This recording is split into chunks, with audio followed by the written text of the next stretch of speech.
প্রিয় দর্শক, আসসালামু আলাইকুম। বিগত আওয়ামী লীগ সরকারের সময় ভারতের সাথে বাংলাদেশের সম্পর্ককে সবচেয়ে গৌরবোজ্জ্বল সম্পর্ক হিসেবে অভিহিত করা হতো। এমনকি বাংলাদেশের কোনো গুরুত্বপূর্ণ ব্যক্তি এমনও মন্তব্য করেছেন, ভারতের সাথে বাংলাদেশের সম্পর্ক হচ্ছে স্বামী স্ত্রীর সম্পর্ক। মূলত এই সম্পর্ক স্বামী স্ত্রীর সম্পর্ক যেমনইভাবে ছিল না, তেমনইভাবে গৌরবোজ্জ্বল সম্পর্কও ছিল না। এই সম্পর্ক ছিল ভারতের আধিপত্যবাদ চাপিয়ে দেওয়ার সম্পর্ক। কিন্তু গত জুলাই আগস্টে ঘটে যাওয়া গণঅভ্যুত্থানের পর এই সম্পর্ক আর টিকে থাকেনি। বাংলাদেশের তরফ থেকে বলা হয়েছে ভারতের সাথে বাংলাদেশের সম্পর্ক হবে সমতা এবং ন্যায্যতার ভিত্তিতে। কিন্তু সমতা এবং ন্যায্যতার ভিত্তিতে ভারত সম্পর্ক রাখতে চায় না, তারা চায় বাংলাদেশের উপর আধিপত্যবাদ সম্পর্ক চাপিয়ে দিতে। একথা বলার অন্যতম কারণ হচ্ছে ভারতের সাথে বাংলাদেশের আকাশ পাতাল বাণিজ্য ঘাটতি। ভারত থেকে বাংলাদেশে রপ্তানি করা হয় প্রায় 11 বিলিয়ন ডলারের পণ্য। অন্যদিকে বাংলাদেশ থেকে তারা আমদানি করে প্রায় 2 বিলিয়ন ডলারেরও কম মূল্যের পণ্য।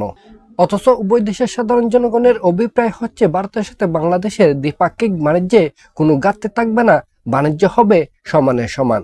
এর বাইরে রয়েছে ভারতের সাথে বাংলাদেশে যে সমস্ত অভিন্ন নদী রয়েছে, সেই সমস্ত অভিন্ন নদীর উপর ভারত একের পর এক বাঁধ নির্মাণ করে একতরফাভাবে পানি প্রত্যাহার করে আসছে দীর্ঘদিন ধরে। কিন্তু বাংলাদেশের শত চেষ্টার পরেও ভারতের সাথে এই সমস্ত নদীর বিষয়ে কোনো ধরনের চুক্তিতে পৌঁছাতে পারেনি। শুধু তাই নয়, ভারত বাংলাদেশের আকাশপথ, নৌপথ, স্থলপথ ব্যবহার করে তার উত্তর পূর্বাঞ্চলীয় রাজ্যগুলোতে পণ্য সামগ্রী আনা নেওয়া করলেও ভারতের ভূমি ব্যবহার করে নেপাল, ভুটানে বাণিজ্য করতে দিচ্ছে না বাংলাদেশকে।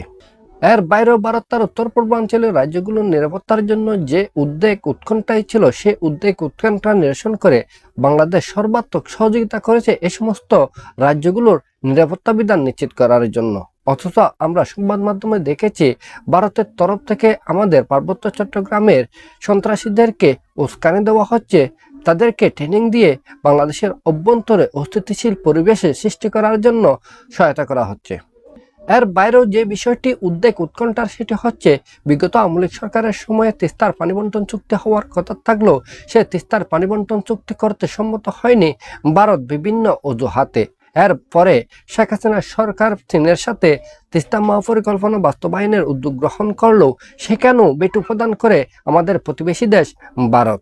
সব মিলিয়ে বলা যায় বাংলাদেশের সাথে ভারতের এতদিনের সম্পর্ক গৌরবোজ্জ্বল সম্পর্ক ছিল না, বরং এটি ছিল ভারতের আধিপত্যবাদ চাপিয়ে দেওয়ার সম্পর্ক।